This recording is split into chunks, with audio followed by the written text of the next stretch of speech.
우리가 가야 할 말씀으로 여러분과 은혜를 나누기로 원합니다.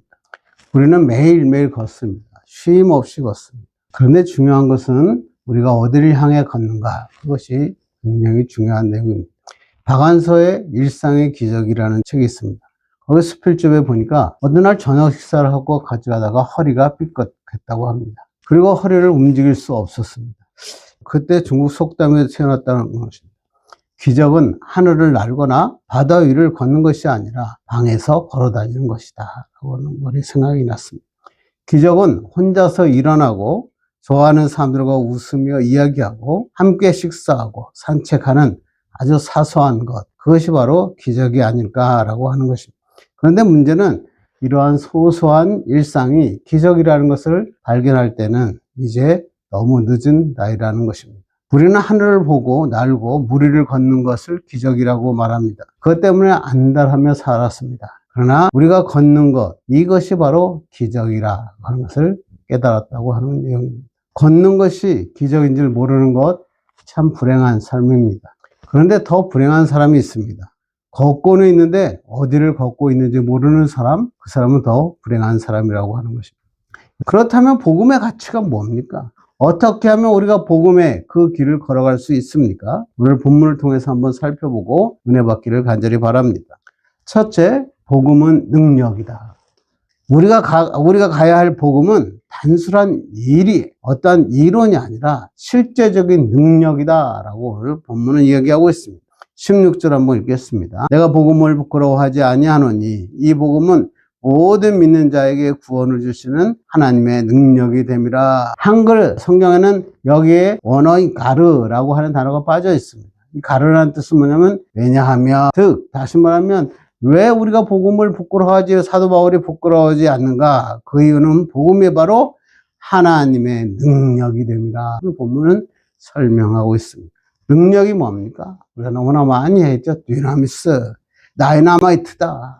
폭발하는 힘이다 라고 하는 것입니다. 폭발하는 몸을 보니까 모든 믿는 자에게, 그러니까 저희 복음은 무제한성입니다. 이방인이든 유대인이든 누구든 다 구원을 받는다. 복음의 능력을 가질 수 있다. 두 번째는 제한성이 있습니다. 어떻게? 모든 믿는 자에게만, 오직 심지에 그 아무리 좋은 다이너마이트 같은 능력이라 할지라도 심지에 불이 붙어야 폭발하는 것처럼 믿음이 바로 심지다라고 오늘 본문은 이야기하고 있습니다. 그래서 사도행전 1장 8절 한번 읽겠습니다. 모든 성령이 너에게 임하시면 너희가 권능을 받고 예루살렘과 온 유대와 사마리아와 땅끝까지 이르러 내 증인이 되리라 하시니라. 여기서 뭐야? 권능을 받고, 권능이 뭡니까? 복음입니다. 이 복음이 전해지니까 사람들이 깨져지고 변화시키는 능력이 되었다는 것입니다. 변화되어 새로운 사람들로 살게 되더라 하는 것입니다. 철학이나 도덕도 좋습니다. 사람을 조금씩 수정해서 바른 길로 가기도 합니다. 그러나 복음은 그렇지 않습니다. 완전히 바꾸어서 새로운 사람으로 살게 하신다는 것입니다. 우리가 어렸을 때 도시락을 싸가지고 하면 도시락을 싸간 중에 한쪽에 계란 후라이하고 고기를, 삼겹살 같은 걸 넣어가지고 오면은 학생들이 어린애들이 막 모여들었습니다. 그리고 그것이 우쭐대고 있었습니다. 그런데 저는 장아찌하고 묵은지를 가지고 나왔습니다. 그랬더니 참 부끄러웠습니다. 그래서 점심시간만 되면 그때 어디에 앉을지 모를 때가 있었습니다. 그런데 가만히 시간이 지나고 보니까 부끄러워서 숨겼던 그 장아찌가 진짜 건강식이었다는 거예요. 그것이 바로 밥도둑이었습니다. 세상의 돈과 권력, 그것은 계란 후라이 같이, 삼겹살 같이 정말로 엄청나게 좋은 것 같지만 진짜 그 복음은 장아찌나 그 묵은지와 같이 우리에게 진짜 가치가 있다는 것입니다. 그러므로 이 가치를 알면 사도 바울처럼 나는 복음을 부끄러워하지 않는다라고 설명하고 있는 것입니다. 그렇다면 어떻게 하면 세상의 소망을 우리가 주는 교회가 될 수 있습니까? 그것은 바로 복음의 능력. 우리의 힘으로 우리의 아무리 많은 것을 만들어도 그 능력을 나타낼 수 없습니다. 교회가 세상에 흉내를 내게 되면 숫자가 부흥할 수도 있고 커지게 보일 수도 있습니다. 그런데 세상의 교회가 변화됩니다. 그러나 복음의 능력을 가지게 되면 세상을 변화시키는 교회가 됩니다. 복음의 가치를 모르면 복음은 세상의 성공과 출세, 또 세상의 돈벌이보다 더 부끄러운 것이라고 생각이 듭니다. 그러나 그 복음의 가치를 알게 되면 복음이야말로 진짜 가치 있는 것이다. 축복의 것이다라는 것을 우리는 깨닫게 된다는 것입니다. 그러므로 교회는 복음이 진정한 파워임을 알아야 됩니다. 복음을 알고 배우는 자들이 생겨나야 됩니다. 그리고 복음을 알고 배우는 자들이 교회 리더가 되어야 됩니다. 그렇게 할 때 교회는 폭발력 있는 교회가 되는 것입니다. 그래서 여러분도 이러한 복음의 능력이 나타나는 교회가 되기를 간절히 바랍니다.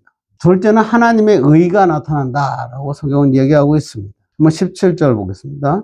복음에는 하나님의 의가 나타나서 믿음으로 믿음에 이르게 하나니 기록된 바 오직 의는 믿음으로 말미암아 살리라 함과 같으니라. 하나님의 의는 인간이 만들 수 있는 게 아니라는 것입니다. 하나님이 선물로 우리에게 주셨다. 그래서 우리는 이것을 은혜, 이신칭의라고 얘기합니다. 믿음으로 믿음에 이르게 한다라는 언어를 해석해 보면 처음부터 끝까지 오직 믿음으로라고 하는 뜻입니다.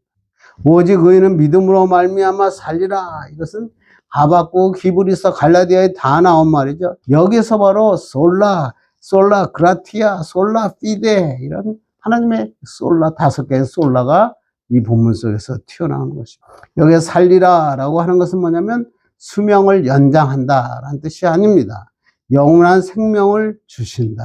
그러니까 다시 한번 해석하면 복음으로 말미암아 살리라. 우리는 예수 믿고 복음이 들어오면 새 생명을 가지고 살아가는 자가 된다고 하는 것입니다. 마틴 루터, 오늘 본문의 말씀이 마틴 루터의 회심의 말씀이 되었고 종교개혁의 도화선이 되었습니다. 마틴은 아주 신실한 신부였습니다. 아주 고행을 얼마나 많이 하고 채찍질을 많이 하고 고해성사를 했는지 온 몸에는 고해성사한 표시가 났고 그것을 듣는 고해성사한 신부들이 도망갈 정도였다. 그렇게 얘기합니다. 그런데 마틴 루터가 아무리 와서 고해성사를 하고 자기가 정말로 뭐 채찍질을 두들겨 봐도 자기의 죄의식은 점점 커져가는 것입니다. 근데 그가 바텐바르크의 로마서를 강의하다가 오늘 본문 17절에 와서 여기에 무엇을 오직 의는 믿음으로 말미암아 살리라. 깨닫게 됩니다. 아, 구원은 행위가 아니라 믿음으로 받는 선물이구나 라는 것을 깨달은 것입니다. 이때 루터는 이렇게 얘기합니다. 이때 천국문이 활짝 열리는 것 같다는 생각을 알았다. 오직 믿음, 오직 은혜, 이게 바로 종교개혁의 가치, 슬로건이 된 것입니다. 여러분 요새 가전제품이 좋아진 게 많죠. 그런데 가전제품이 아무리 써도 그 가전제품 스위치를 켜지 않으면 그것은 아무런 소용이 없습니다. 그런데 더 중요한 것은 뭐냐면 이 가전제품이 전원에 연결되어야 된다는 것입니다. 코드가 전원과 연결되어야 이 가전제품은 사용할 수 있습니다. 마찬가지로 우리가 하나님의 자녀로 살아갈 수 있는 가장 확실한 방법은 하나님과 연결됩니다. 그러면 어떻게 하나님과 연결됩니까? 오늘 본문은 그것이 바로 믿음이다. 오늘 우리에게 말씀하고 있습니다. 인생도 마찬가지입니다. 나를 만드신 하나님, 나를 향한 계획을 가지고 계신 하나님, 그 하나님과 연결될 때 내 인생에는 능력이 나타나고 내 인생에는 기쁨이 나타난다는 것입니다. 얼마나 내가 소중한 존재인지, 내 인생의 목표가 무엇인지, 그리고 내가 어떻게 살아야 하는지를 알게 된다는 것입니다. 재밌는 얘기 한번 하겠습니다. 호주의 탈옥소에 대한 얘기입니다. 이 탈옥소는 오랫동안 그 감옥 생활을 하다가 어떻게 하면 이 감옥을 빠져나갈까 고민했습니다. 그런데 가만히 보니까 식료품 공급하는 트럭이 매 시간, 어느 시간, 정한 시간에 보면 들어왔다 나가는 것을 발견합니다. 그래서 이 죄수는 거기서 숨어 있다가 그 식료품 트럭의 밑에 달라붙어서 결국 감옥을 나오게 됩니다. 탈출하게 됩니다. 그래서 탈출을 해가지고 탁 나왔는데 두 가지 소식이 들렸습니다. 첫째는 감옥을 탈출했다는 소식이었고 또 다른 소식은 뭐냐면 내린 곳이 다른 감옥이었다는 것입니다. 많은 성도도 호주 탈옥소와 같은 삶을 사는 사람이 많습니다. 근심 감옥을 가지고 주님 앞에 나왔는데 근심 감옥은 나왔는데 다시 걱정, 염려, 욕심의 감옥에 갇혀버린 사람이 있다는 것입니다. 세상의 올무에 반복적으로 갇혀버린 사람이 있다는 것입니다. 진정한 복음은 감옥을 옮기는 것이 아닙니다. 완전히 감옥에서 벗어나 새 생명, 새 자유를 얻어내는 것입니다. 그래서 의인은 믿음으로 말미암아 살리라. 내 능력이 아니라 하나님의 능력으로 산다는 것입니다. 믿음이라고 하는 것은, 그렇다면 그러므로 믿음이라는 것은 구원받는 믿음, 구원받은 다음 복음의 능력으로 사는 믿음인 것입니다. 이제 말씀을 맺으려고 합니다. 우리는 지금 어디를 향해서 달려가고 있습니까? 우리가 가야 할 길은 어디입니까? 세상의 성공, 자녀의 번성, 노후의 안락 다 소중합니다. 그런데 그것이 목적지가 될 수는 없습니다. 우리가 가야 할 단 하나의 확실한 길은 바로 복음이다라고 하는 거죠. 우리가 낯선 곳에 갈 때는 항상 엄마 아빠의 손을 잡고 가야 안심이 됐습니다. 내가 아빠 손을 잡을 때 마음의 안정이 옵니다. 그런데 더 큰 안정은 뭘까요? 아빠 엄마가 내 손을 탁 잡을 때 더 안정감을 갖고 있다는 것입니다. 더 안심돼. 내가 하나님 앞에 붙들려 하나님을 붙잡는 것도 은혜지만 내가 하나님의 손에 붙들려 사는 것이 더 큰 은혜라는 것입니다. 복음은 바로 예수님이 우리 손을 붙잡고 가시는 하나님의 복된 소식을 우리에게 전해주는 것입니다. 우리는 이민의 삶, 외로움 삶, 노년의 두려움 속에 살아갈 수 있습니다. 그런데 오늘 말씀은 이렇게 얘기합니다. 의인은 오직 믿음으로 말미암아 살리라. 지금도 복음으로 살고 마지막 날도 복음으로 산다. 이 주님이 마지막 날까지 나를 붙들고 계신다라는 이 소망의 말씀을 붙잡고 살아가기를 바랍니다. 그러므로 복음이 바로 우리가 가야 할 길이고, 이 길을 갈 때 개인이 살아나고 가정이 살아나고 교회가 살아납니다. 삶의 모든 현장에서 복음이라는 내비게이션을 켜고 주님의 목적지를 주님으로 향할 때 하나님의 역사는 시작됩니다. 이런 축복의 사람들 되기를 주님의 이름으로 축원합니다. 요새는 내비게이션이 너무나 좋아져서 이 내비게이션만 켜고 목적지만 입력하면 어디든지 좋은 데로 인도합니다. 어쩔 때는 내가 잘못 인도하면 내비게이션이 이렇게 얘기합니다. 먼 길로 돌아와야 합니다. 바로 우회전하십시오 라고. 그런데 인생은 돌이킬 수가 없습니다. 그 인생은 다시 돌아갈 수 있는 시간이 없기 때문에 그렇습니다. 그런데 그것보다 더 중요한 것은 우리 그리스도인이 가야 할 최종 목적지는 무엇입니까? 그리고 우리가 가야 할 길은 무엇입니까?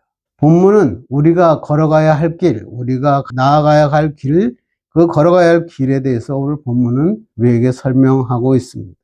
이 본문은 아주 단도직입적으로 우리가 걸어가야 할 길은 복음이다, 이렇게 본문은 이야기하고 있습니다. 오늘 본문은 너무나 중요한 말씀이고 보석 같은 말씀입니다. 오늘 본문 말씀을 갖고 성 어거스틴, 마틴 루터, 존 칼빈, 존 스토트 목사님, 이런 사람들이 완전히 회심하는 그런 역사가 일어났던 본문입니다.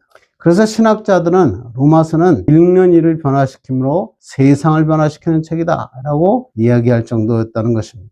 그럼 한번 15절 보겠습니다. 그러므로 나는 할 수 있는 대로 로마에 있는 너희에게도 복음 전하기를 원하노라. 바울은 많은 교회를 개척을 했습니다. 로마에도 이제 복음을 전파하기를 원한다는 것입니다. 왜 그렇습니까? 땅끝까지 복음을 증거하는 것, 그것이 사도 바울이 가야 할 길이었기 때문에 그렇습니다. 로마 사도 바울은 많은 교회를 세웠지만 이 로마 교회는 사도 바울이 세우지 않은 교회입니다. 그리고 여기에는 유대인과 이방인들이 혼자 있었고 거기에는 갈등이 계속 존재하고 있었습니다. 그런데 복음을 왜 이미 믿고 있는 이들에게 복음 전하기를 원한다고 했을까요? 우리는 복음은 예수 믿는 데 쓰이는 줄 알았더니 보니까 예수 믿는 입문용이 아니라 전 생애의 삶에 복음은 영향을 미치고 있다는 것입니다. 다시 말하면 우리 인생의 전체 삶의 원리가 복음이다 라고 얘기하는 것입니다. 사도 바울의 경수가 뭐냐면 이신칭의입니다. 오직 믿음으로만 구원을 받는다 라고 하는 얘기죠. 그것은 굉장히 중요한 것입니다. 구원론의 핵심입니다. 행위가 아니라 믿음으로 구원받는다 라고 하는 얘기입니다. 그런데 그 뿌리는 바로 복음입니다. 다시 말하면 하나님의 아들 예수 그리스도가 우리 구주가 되셨다라고 하는 것, 그것이 바로 복음이라는 것입니다. 그래서 우리는 복된 소식이다. 하나님의 아들 예수 그리스도가 우리 구주가 되셨다. 이것을 우리는 복된 복음, 굿 뉴스, 복된 소식이다라고 얘기합니다. 우리가 하나님의 자녀가 되는 축복을 줬다라고 하는 뜻입니다. 그래서 바울은 복음이 바로 내가 가야 할 길이다라고 오늘 본문을 통해서 선포하고 있습니다. 우리도 마찬가지입니다. 우리가 가야 할 길은 바로 복음입니다. 말씀으로 살고 말씀으로 행동하고 말씀의 열매를 맺으며 살아가야 된다는 것입니다. 우리가 가야 할 길은 세상에서 성공하는 삶이 아닙니다. 땅끝까지 복음을 전하는 것입니다. 그러므로 개인이나 교회나 이 복음의 가치가 무엇인지를 정확하게 깨닫고 그 복음을 가지고 달려가야 한다는 것입니다.